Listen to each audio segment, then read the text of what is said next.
बुढ़ापे का आसरा माने जाने वाले पुत्र की शादी होते ही माता पिता बीवी के पल्लू से बंधे पति ने अपने ही माता पिता और भाई की मृत्यु के बाद भाभी भतीजे को जमीन जायदाद और घर से निकाल दिया। घर और जमीन कब्जे में कर ली।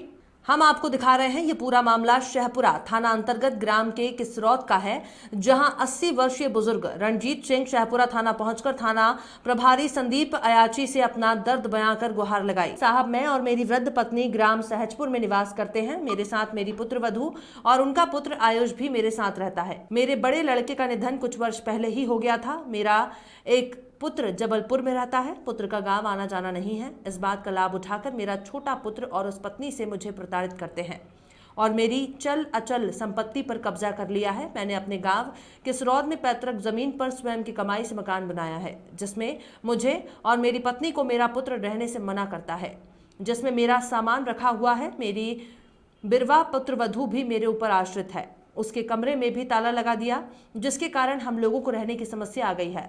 विगत 1 वर्षों से मैं सहजपुर में किराए का मकान लेकर अपने बीवी पुत्र वधू के साथ रह रहा हूं। मेरे मकान से इन लोगों ने मुझे बेदखल कर दिया है।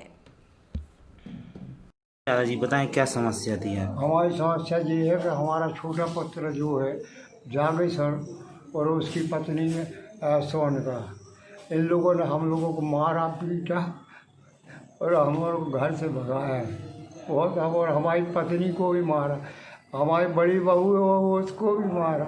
हम और किस तरीका परेशान करके हम और घर से वहाँ से निकाल दिया और आज हम और बेघर द्वार हो गए। हमारी अवैध हमारी ज़मीन में उसने कहा कब्जा भी कर लिया था।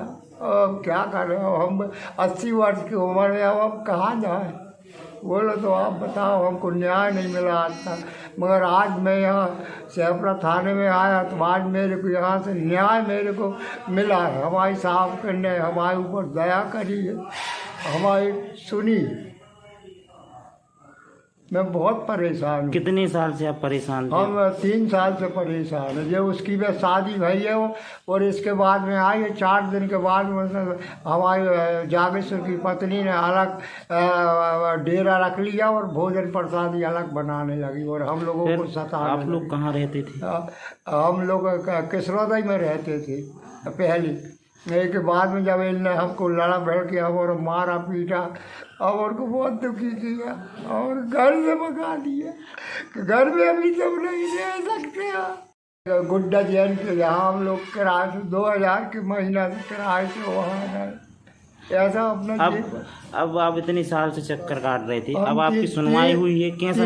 3 साल से मैं चक्कर काट रहा। आज तो मैं यहाँ साहब ने हमारी सुनाई की है। मेरी आत्मा बड़ी प्रसन्न है कि मेरे को न्याय मिल गया, न तो मैं तो आत्महत्या करने वाला था कि हमको न्याय नहीं मिलेगी तो हम अपनी आत्महत्या करेंगे कि हमारा जीवन बेकार है, कि हमको न्याय कहीं नहीं मिल रहा। मगर आज मेरी आत्मा तृप्त हो गई कि मेरे को न्याय मिला।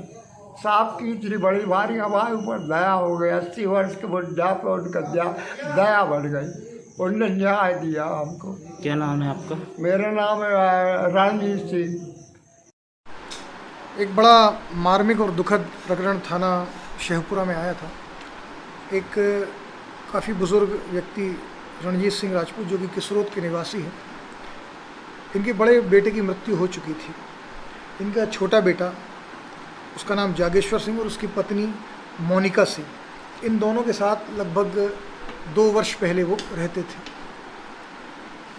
लगातार इनके छोटे बेटे ने, उनकी पत्नी ने उनको प्रताड़ित किया, उनकी पत्नी को, अपनी सगी माँ को प्रताड़ित किया, उनके नाम की ज़मीन पर कब्ज़ा किया, उनके नाम के घर पर कब्ज़ा किया, उनकी जितनी जंगम संपत्ति थी सभी पर कब्ज़ा कर लिया और मारपीट करके अपने पिता को घर से निकाल दिया।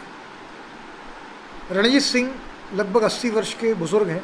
ये लगभग 1.5 वर्ष से जगह जगह विभागों में भटक रहे थे। आज ये थाना शहपुरा मेरे पास आए। इन्होंने अपनी पूरी आपबीती मुझे बताई।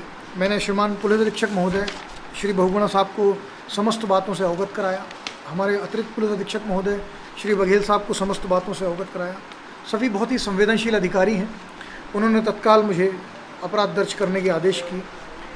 मेरे द्वारा अभिभावक एवं वरिष्ठ नागरिक देखभाल एवं कल्याण अधिनियम की धारा 24 के तहत एवं अन्य 294, 323, 506, 34 के तहत मैंने अपराध दर्ज किया है। इस प्रकरण में दोनों की ही गिरफ्तारी की जाएगी और उनको उनकी संपत्ति दिलाई जाएगी। यद्यपि ये सभी लोगों से इस प्रकरण के माध्यम से आह्वान भी है कि अपने बुज़ुर्ग माँ बाप का ख्याल रखें और उनका संरक्षण करें, उनकी देखभाल करें।